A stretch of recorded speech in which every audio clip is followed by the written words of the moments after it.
Interconnection of three faces, जैसा कि हमने बताया था कि रोटर जो हमारी स्टेटर पे है आर्मेचर वाइंडिंग, वो थ्री फेस वाइंडिंग होती है हमारी, वो थ्री आर्मेचर कॉयल भी हम बोल सकते हैं उसे, जो कि थ्री फेस अल्टरनेटर पे होंगी।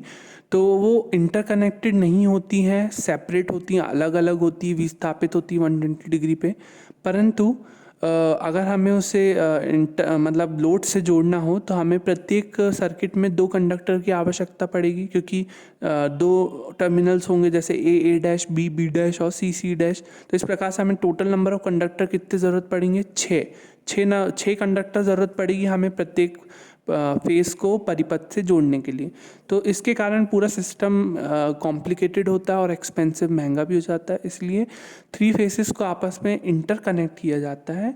इंटरकनेक्ट करने से क्या होता है? कॉपर बचता है। हाँ, तो इंटरकनेक्शन के दो प्रकार के मेथड होते हैं, एक स्टार कनेक्शन और एक होता है डेल्टा कनेक्शन।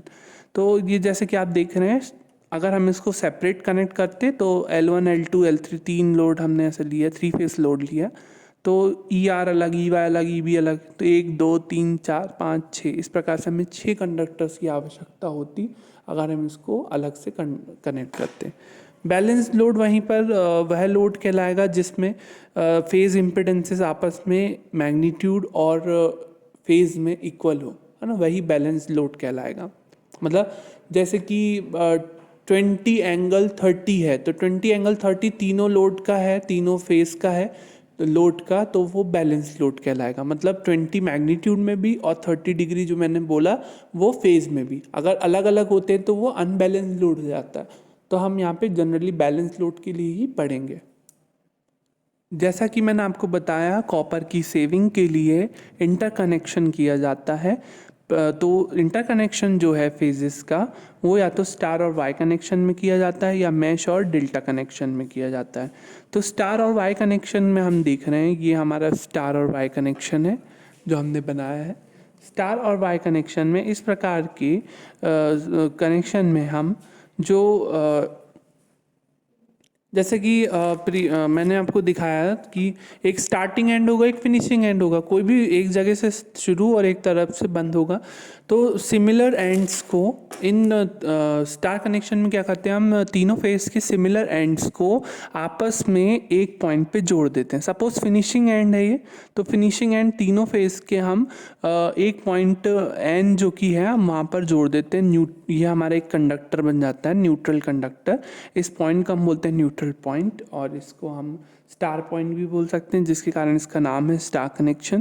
तो यहाँ पे एक कंडक्टर, न्यूट्रल कंडक्टर जुड़ जाता है, जो कि सभी फिनिशिंग एंड्स या सिमिलर एंड्स को एक पॉइंट पर जोड़ता है। बाकी सब एक फेज़ है, आर वाई और बी। इस प्रकार से आर वाई बी हमारे तीन फेज़ हैं। तो यहाँ पे थ्री कंडक्टर्स हमारे जो हैं वो मिलके एक कंडक्टर में बदल रहे हैं, जिसे हम न्यूट्रल कंडक्टर कहेंगे यहाँ पे। और इस प्रकार से हमारा जो ये सिस्टम है, ये कनेक्शन है, वो हमारा थ्री फेस 4 वायर कनेक्शन भी कहलाता है। तो इसको हम generally three phase 4 wire connection भी कह सकते हैं, ठीक है। और थ्री फेस 3 वायर हो तो वो डेल्टा में चले जाएगा। न्यूट्रल वायर यहाँ पे क्या है? न्यूट्रल वायर ये है जिसमें कि करंट कौन से होंगे? तीनों करंट होंगे, आई आर भी होगा, आई वाई भी होगा, आई बी भी होगा, जिसका समीशन क्या होगा? Equal to 0। अब ये तीनों फेस के करंट, मतलब जैसे ये ई आर है, एक वाइंडिंग में ई आर प्रोड्यूस हो रहा है, उसकी वजह से आई आर करंट फ्लो हुआ। इस फेज में आई बी करंट फ्लो हुआ, है ना। ये हमने ई आर लिया है, ये क्या होगा? हमारा ई बी होगा, ये हमारा ई वाई होगा, है ना। न्यूट्रल के टर्म्स में।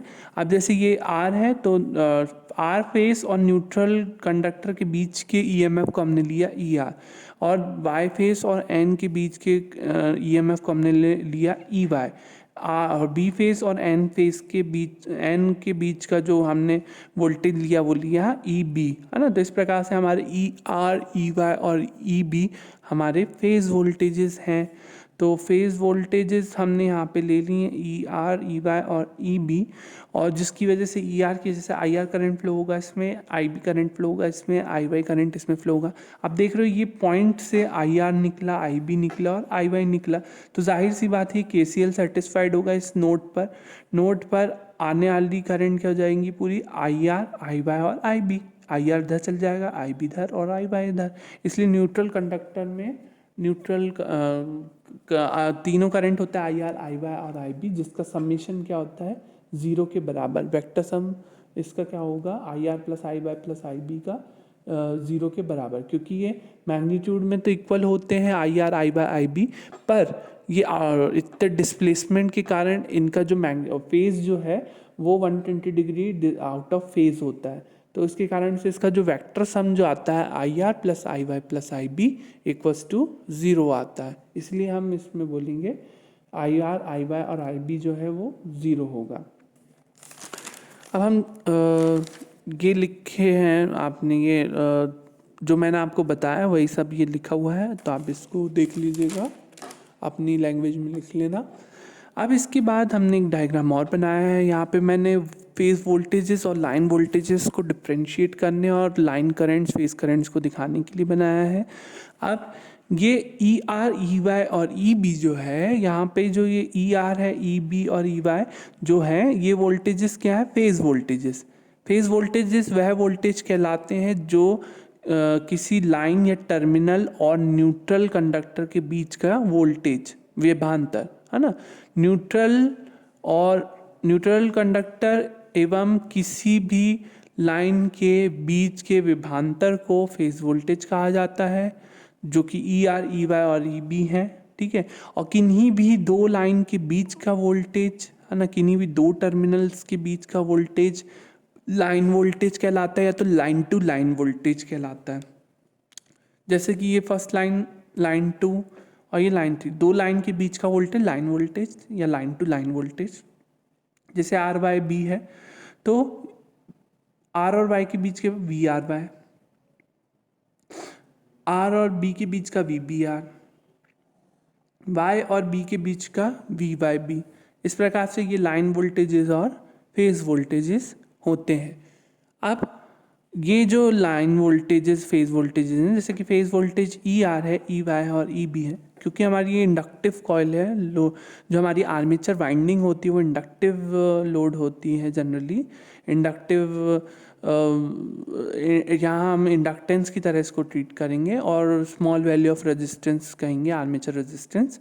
आर एल लोड हम सिंपली कह सकते हैं, जिसमें जो वोल्टेज होता था उसमें जो बहने वाली धारा होती थी, वो जो बहने वाली धारा होती थी वो है वोल्टेज को क्या करती थी, लैग करती थी। तो यहाँ पे लैग हमने ले लिया। ई आर को देखो लैग करने के लिए हमने बना दिया आई आर। ई आर क्या हमारा फेज वोल्टेज, आई आर कौन सा होगा हमारा फेज करंट, है ना। और ये ई वाई क्या है हमारा, ई वाई भी हमारा फेज वोल्टेज, इसको लैग करेगी कौन, आई वाई फाई एंगल से। वैसे ही ई बी को लैग कौन करेगी, आई बी करंट। तो आप ई आर और आई आर, ये फेज वोल्टेजेस और फेज करंट के बीच का रिलेशन समझे हम कैसे ड्रॉ किए, है ना। और इसके साथ मैं भी ये भी बता दूँ, फेज वोल्टेज को हम वी फेज से या ई फेज से, और करंट को आई फेज से, और लाइन वोल्टेज को वी एल से, और लाइन करंट को आई एल या ई एल, है ना। वोल्टेज को या तो ई से भी प्रदर्शित किया जा सकता है, या तो वी से भी प्रदर्शित किया जाता है ना। तो वी एल भी हो सकता है कई जगह, ई एल भी हो सकता है, ये वी फेज भी हो सकता है, ये ई फेज भी हो सकता है। तो इस प्रकार से नोटेशंस कुछ भी हो सकती है, पर मतलब एक ही होगा। तो हम एक बैलेंस सिस्टम के लिए, जिसमें हमने जो हम मान रहे हैं कि फेज़ इम्पिडेंसेस जो हैं वो सेम है, तो फेज़ इम्पिडेंसेस बैलेंस सिस्टम के लिए हम मानते हैं E R, E Y, E B जो होगा, इंड्यूस होगा जो वोल्टेज आर्मेचर वाइंडिंग में, ई आर, ई वाई और ई बी, ये होंगे हमारा फेज़ वोल्टेज, या हम इसको बोलेंगे फेज़ ई एम एफ, है ना। इसकी कॉमन वैल्यू हमने ले ली ई फेज़ या फेज़ ई एम एफ हम इसे कह रहे हैं। इसके आगे अब हम फेज़र जो बनाएंगे वो बनाएंगे लाइन वोल्टेजेस और फेज़ वोल्टेजेस के बीच में। तो ये जो नेक्स्ट उसमें वीडियो में आपको बताऊंगा, क्योंकि फिर ये पार्ट थोड़ा सा लेंथी हो जाएगा।